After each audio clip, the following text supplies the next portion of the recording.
All right, we are back. Bo has been very busy because I think if you remember from our previous videos talking about the zones that we're going to be working on, this is zone 3 and it definitely did not look like this 1 week ago.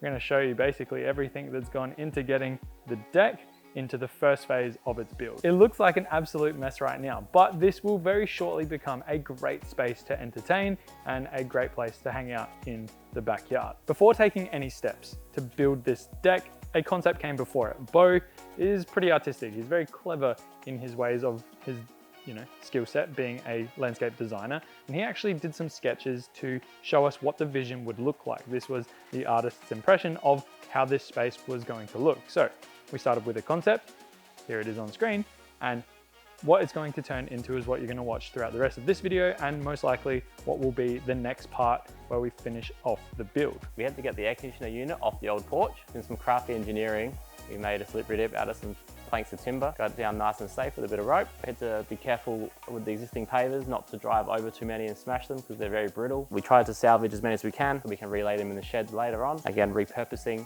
as much as we can from this project. So we saved about 20 to 25 square meters worth of pavers, stacked them nicely in the corner out of the way so they're not in the way for this part of the project. And then we had an excavator come through and rip up the old concrete footings that were here. We found a few surprises when we were digging up the existing ground. Found an old rainwater tank, some buried services that were just directly buried under the concrete. As you can see, the smashed stormwater pipe that led to nowhere. It was just full of sand and dirt and rock, which was explaining why my gutters were backing up with water and overflowing in the storms we just had. We ended up taking about 2 truckloads of concrete out, about 8 tons. We had to bag up, remove asbestos safely. We set out our pergola using string lines and pins, make sure it was all plumb and square with the house. We put some furniture around the place just to make sure it had enough space. We actually ended up shortening the deck because we felt it was just a bit too long.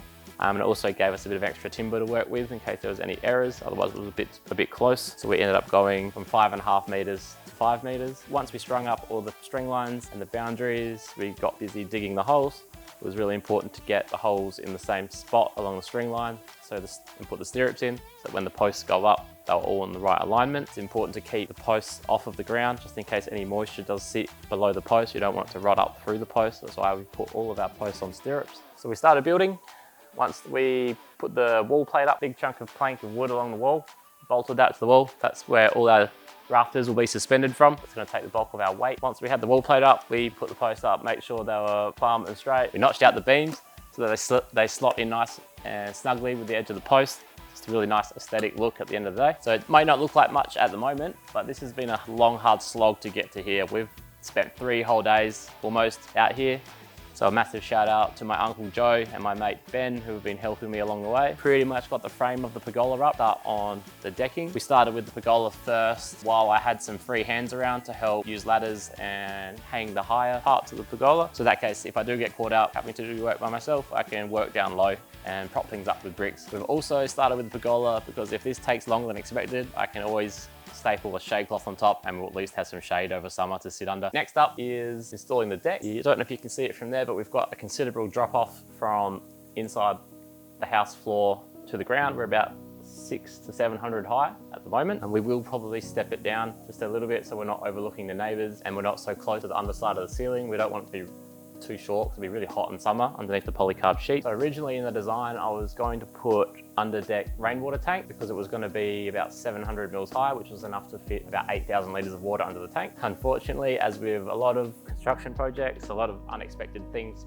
pop up, and we found quite a lot of old concrete footings that were just going to be way too hard to get rid of and boxing out to get the required depth to install tanks. So instead, we're going to look at running slimline tanks along the fence line.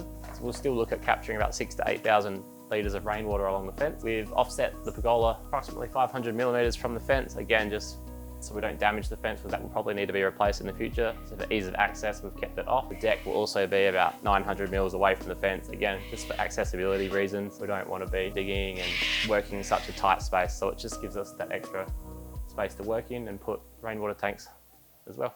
We have a slope of 1 degree. We have a slope of about 1 to 1.5 degrees. It's not a lot, but it's enough for our water to fall. Once the deck goes in, we don't actually have a lot of height to work with. It looks like we do, but it's deceptive. We should still have about 2.5 meters underneath the ceiling. So again, that keeps it nice and cool but we still drain water off the site. Okay, so with the pergola frame now being installed, we're ready to install the subframe and the roof as well, which will hopefully carry us through to completion of the deck. We started this project about 6 weeks ago now, and the backyard is changing quite dramatically. We're already starting to touch stuff in zone 3. It's coming to life. I'm really enjoying the experience, and hopefully you, the viewer at home, are too. We're trying to give you short snippets of the progress we're making, and hopefully, like I said, you are enjoying it. If you are, don't forget to hit that like and subscribe button. And if you have any comments or questions or would like to see a tutorial on how to do something in particular, please drop us a comment down below. We would love to interact with our viewers, especially as we start to build a following, because that's part of why we're documenting what we're doing. Want to track what we're doing, but also bring the experience to people who enjoy this type of content.